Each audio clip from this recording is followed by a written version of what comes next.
They say clothes are a direct link to a person's soul. What happens if your clothes or your children's clothes fall into the hands of an enemy? What is the story of Choma and Dumebi? Let's find out. Ada, what have you done? Confess. Confess now so that this baby would calm down. If you don't confess, you and your baby will not leave this hospital alive. Confess the evil that you have done, Ada. Many years ago, there lived two close friends named Choma and Dumebi. The two girls were inseparable. They went everywhere together, did everything together. Anywhere you see Choma, Dumebi was just a few steps away. Because of the close bond between the two girls, even their parents became close. Choma and Dumebi met in school after Dumebi's family relocated to the village because her father, Mr. Wanchuku, was posted to the local police station as the new DPO, and Dumebi started attending the village secondary school. And since they met, the girls have been joined at the hip. Dumebi was a natural heartstopper. She was beautiful and smart, with a figure that had men queuing in her father's compound to ask for her hand in marriage. And immediately after the girls wrote their secondary school leaving exam, Dumebi got hitched to a wealthy businessman from the city named Benson. Benson set his gaze on Dumebi on one occasion when the girls were returning from the market. He asked for her hand in marriage and took her to the city. When Dumebi got married and left the village, Chioma was sad. Dumebi was her only friend, and they made plans for going to the university together. But what could she do? She couldn't stop her best friend from getting married because of her own selfish reasons. So with pains in Chioma's heart, she waved her best friend goodbye as her husband Benson whisked her away in his luxurious jeep. A few months after Dumebi got married, her father, Mr. Wanchuku, was posted to another state far from the village. That was how Chioma lost contact with her best friend Dumebi. But life had to go on. Chioma wrote JAMB and entered the university to study marketing, just as she had planned with Dumebi. Years later, Chioma graduated from the university and met a handsome man named Chinedu. They got married after a few months of dating. Chioma and Chinedu started a small bread business from their tiny one-room apartment. The couple supplied bread to markets and shops with their push and start 1995 model Audi car, which they had to beg their neighbors to help them push it before it could start. They did the business for years and were able to raise money to open a small neighborhood bakery. And after many years of hard work and determination, their business flourished and they became rich, with many bakeries and many staff working for them. Chinedu and Chioma had two beautiful children, Junior and Ada, who were the center of their world. One day, Chioma went to the market to supervise her new workers in charge of supplying bread to traders in the market. As she was walking through the familiar market, her eyes landed on a familiar figure. It was a poor, dirty pure water seller who looked so much like her old friend Dumebi. Chioma stared at the woman in shock. It's impossible. This can't be Dumebi. She married a rich man years ago. Chioma muttered under her breath, but she couldn't move on from the spot she stood. Her curiosity pushed her towards the woman.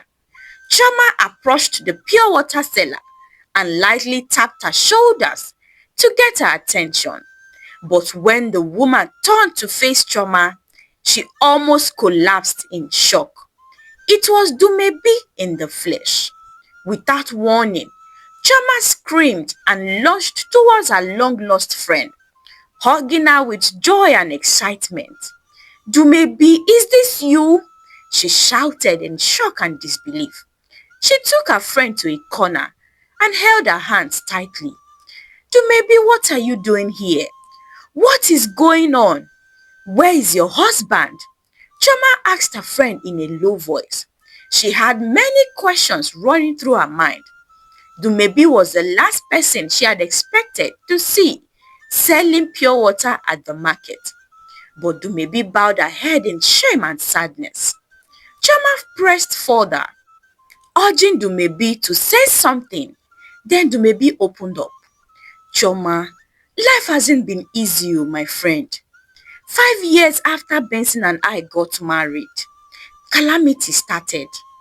He took a bad loan that crippled his business, and before you know it, his business collapsed, and we started selling off our properties. My husband's family accused me of bringing bad luck to their son, that it was because Benson married me that things got bad for him. Since then, we have been living from hand to mouth. It was after things got so bad that I could no longer feed my children that I started this pure water business so they can at least get something to fill their stomach. Dumebi's story touched Chioma and she couldn't help the tears that flowed down her cheeks. But what about your husband? She asked. My sister, my husband is a shadow of himself. He drinks himself to stupor every day since his business collapsed. What can I do, my sister? Dumebi replied with tears. That day, Chioma stopped what she went to the market to do and she drove Dumebi to her house. And when they got to Chioma's house, Dumebi was shocked at the sheer size of the mansion, the interiors, and lavish furnitures. She didn't expect that Chioma and her family would become this rich. Her heart ached as she felt like Chioma was living her life. She couldn't help the small tinge of jealousy that was sprouting in her heart. Chioma offered Dumebi a seat on a lavish sofa in her grand living room. She offered her friend refreshment and held her hands gently. My friend, I'm sorry things have been so tough for you, but I'm here now. As long as I'm alive, you and your children will never starve. You are not selling pure water again. Oh. I will give you some money to start a befitting business. And when my husband returns, I will talk to him to help your husband get a job. My friend, don't lose hope. Choma reassured her friend with a bright smile. That evening, Choma gave Dumebi a check of 1 million naira. She gave her foodstuff and toiletries and everything she would need. And she drove Dumebi to the slums where she and her family resided.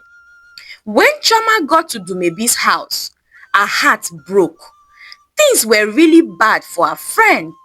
Her children looked malnourished and sickly as they sat on the flat, dirty mattress on the floor. The tiny one room they shared was an eyesore.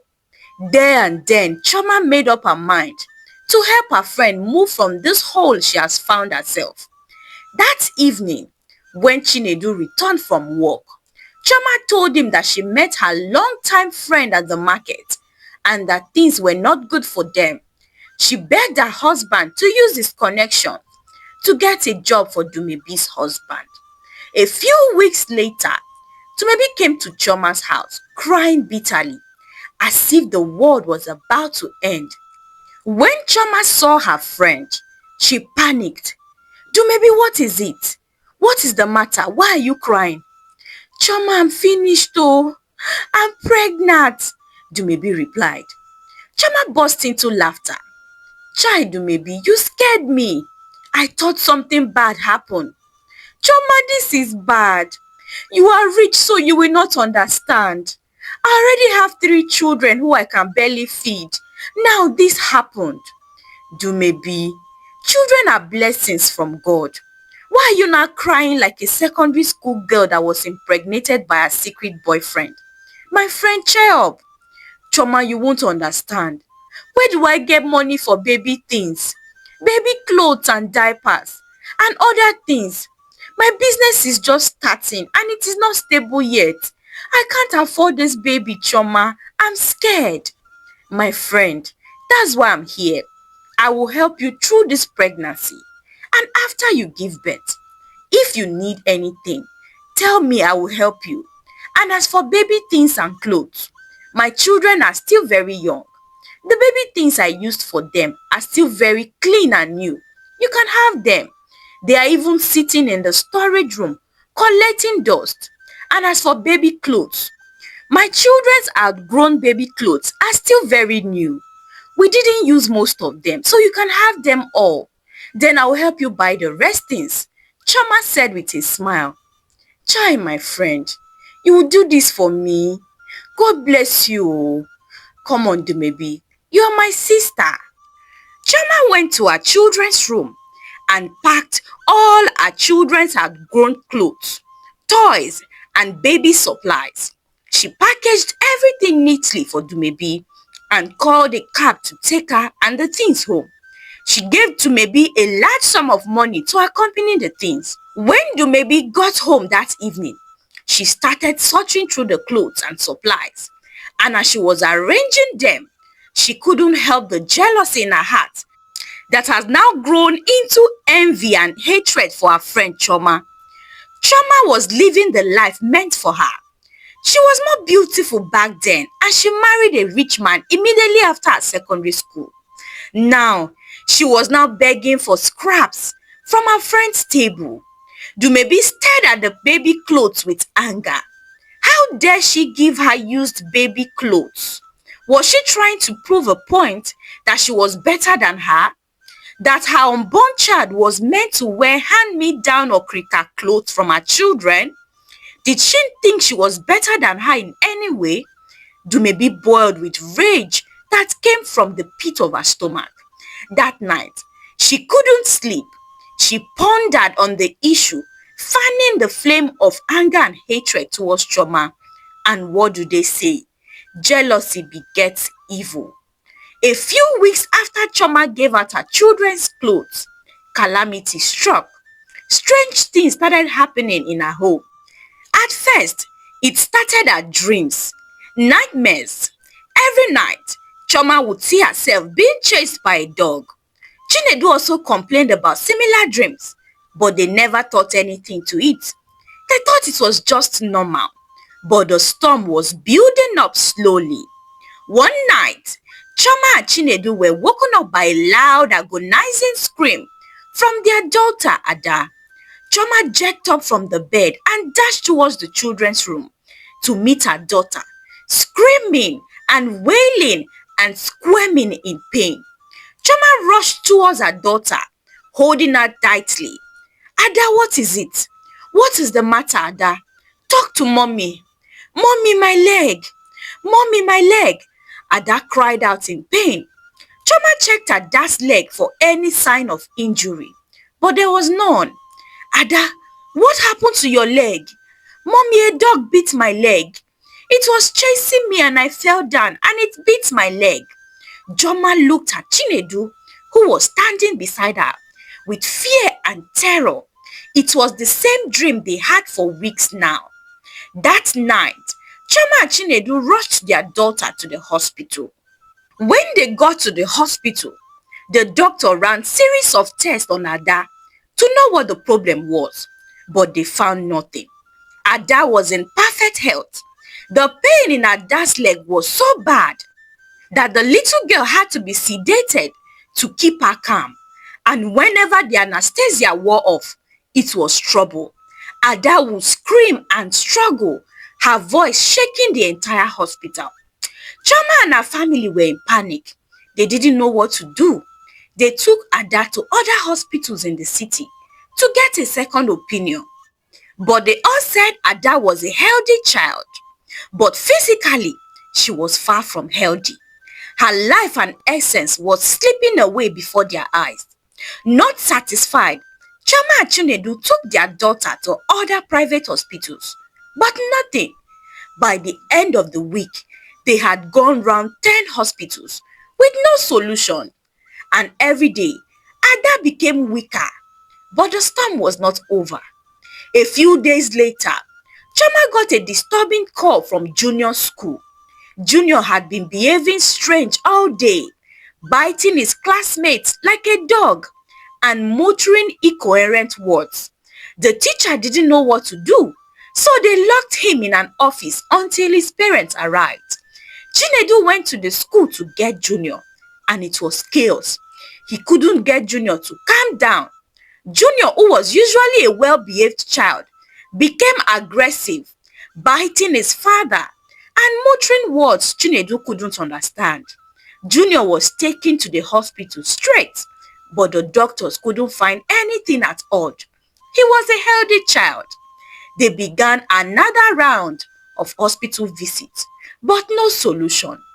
That was how Chama's children were sedated at the hospital to keep them calm. By this time, Chama was a mess. She couldn't sleep nor eat. She was confused and terrified of the whole situation. But the storm was still not over. One night, Chinedu got a call that his biggest bakery was engulfed in a fire, and all the equipment and raw materials were burnt to ashes. A few weeks later, their biggest customers, whom they have been doing business together for years, stopped patronizing them suddenly. They flocked to their competitors. As if it was not enough, all the bakery workers started quitting their jobs one by one. And in a few months, the bakeries were on total lockdown. With no money coming in and a lot of money being spent on hospital bills, the couple's finances started to nosedive into oblivion. And the children had been comatose for months, barely living.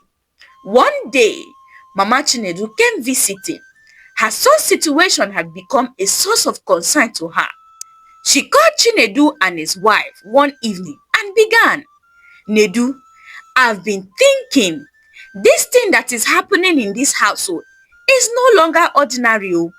I have been waiting and watching for things to get better, but they keep getting worse. It's time we went spiritual, my son." "Mama, spiritual? How? I don't know what to do anymore. We have been praying and fasting, but nothing. Mama, I'm tired. I don't want to lose my children," Chinedu said, crying bitterly, as he held his wife Choma, who was also crying beside him. "My son, don't worry. God is in control. You will not lose your children. Let's hand over this mighty battle to God. Tomorrow, I would invite my pastor to come and pray for the children. And I have faith that things will turn around," Mama Nedu said. The next day, Reverend Enoch followed Mama Nedu to the hospital to pray for the sick children. When he got to the private ward the children were admitted, he shook his head. An enemy had done this, he said, but God is in control. This is the time for warfare. That day, the Reverend prayed and prayed for the sick children. He laid hands on them and anointed them. Before he left, he gave Choma and Chinedu Bible verses to pray with every 12 noon and 12 midnight for 14 days. He told them to pray fervently as if their lives depended on it, because he did. He told them that God will fight their battles and give them victory, and that the enemy will be exposed. Don't be alarmed when God exposes the enemy. Instead, forgive them and let the God of vengeance avenge you and your family. That night, Chinedu and his wife got down on their knees and prayed. They prayed and cried using the scriptures the Reverend had given them. Chama, who was a lazy Sunday Christian, became a fire prayer warrior overnight who could pray for hours without stopping. The couple observed fasting and prayer for 14 days, and by the 7th day, they started seeing little improvement in their children's health. And the 14th day, the children were stable without sedatives. I know you might be wondering about Dumebi. Well, she was now heavily pregnant. Her business that Choma gave her money to start started thriving. Customers were trooping into her shop left, right, center. Things were going well for her and her family. But the shocking thing was that She never visited her friend Choma for once in the hospital. In fact, she was happy that Choma was going through difficulties. But one day, Dumebi fell into labor and was rushed to the hospital. But something happened. The labor that was meant to take a few hours before delivery took days. 3 days passed and Dumebi couldn't deliver her baby. She groaned and moaned in excruciating pain. Her blood pressure shot through the roof. The doctors warned against using a cesarean section, that if she was operated on, she and her baby would not come out alive. The only solution was for her to deliver the other way. But it was like the baby had refused to come down from its mother's womb. It felt like something powerful and invisible was tying the child up there. By the 5th day, Dumebi had lost all her strength. Her life was slipping away, and her husband Benson worriedly called her parents and they rushed to the hospital to see the state their daughter was in. Mr. and Mrs. Nwanchuku were terrified by what they saw. If things continued like this, they knew she and the baby would not leave the hospital alive. Mr. Nwanchuku called his wife to one corner and whispered some words to her ears. Then he left the hospital. Hours later, Mr. Nwanchuku returned with a grave look on his face. He was even more terrified now than when he left in the afternoon. Papa Dumebi approached his daughter on the bed and began in a low voice. Ada, what have you done? What sins have you committed against somebody that meant well for you? Confess now. Confess, Ada, so this baby can calm down. If you don't confess, you and your baby will not leave this hospital alive, Papa Dumebi said with fear on his face. Left with no option, Dumebi opened her mouth and confessed all she did. She confessed how she took the baby clothes and supplies Choma gave to her to a witch doctor to teach Choma a lesson and transferred some of their good fortune to herself. Ah, Dumebi, this is wicked oh. What did Choma ever do to you to deserve such wickedness? You told us that she helped you with money to start a business, and her husband gave your husband a job. Then why did you choose to repay her with such wickedness? Did you for once think that there were no repercussions? Now see your life? Papa Dumebi cried out. Daddy, please forgive me. Please help me call Choma. Help me beg her. Dumebi cried bitterly in desperation. That day, Benson, Dumebi's husband, called Choma and informed her that Dumebi had been in labor for 5 good days. Choma was shocked and terrified for her friend, and she rushed to the hospital to see Dumebi.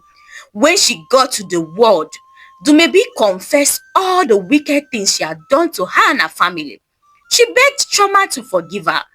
Choma just stood there in the room, frozen in shock. She couldn't get words out of her mouth to reply Dumebi. She had treated her like a sister, and Dumebi took her children's clothes to harm them. Choma wanted to curse Dumebi and tell her to die with her pregnancy, but she remembered the reverend's word. God had avenged her and her family and exposed the enemy, so there was no need to curse her. After a good amount of minutes of silence, she said, Dumebi, I have forgiven you. And she walked out of the ward, out of the hospital, and out of Dumebi's life for good. A few minutes after Choma left, the baby was delivered. He had become weak because of the long labor period, and Dumebi was almost at death's door. Choma returned home that day, and she told her husband everything that Dumebi confessed. Chinedu was shocked at her wickedness. Immediately, they blocked her contact and her husband's contact everywhere, and they cut them off for good. A few months later, Junior and Ada were fully recovered, and they returned to school after months of laying on the hospital bed. Choma and Chinedu picked up their business and started building again. Though they suffered a great loss, but they managed to get most of their customers back, and their bakery business resumed. Choma and Chinedu were grateful that their children who they thought would die were healthy and back to their usual cheerful and bubbly selves. Though they lost a lot of money, they knew they would recover all. They were grateful to God for avenging them and giving them victory. Dumebi was discharged after spending weeks in the hospital.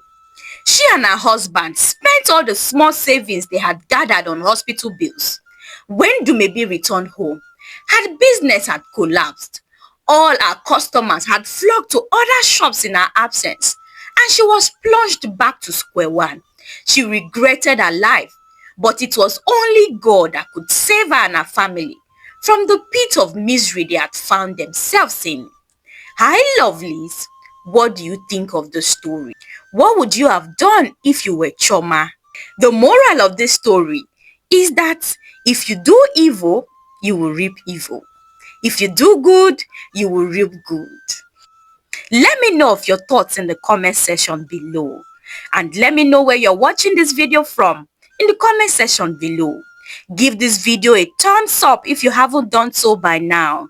And please subscribe to our channel if you haven't still done so by now. Until I bring another juicy and interesting story your way again. Bye for now.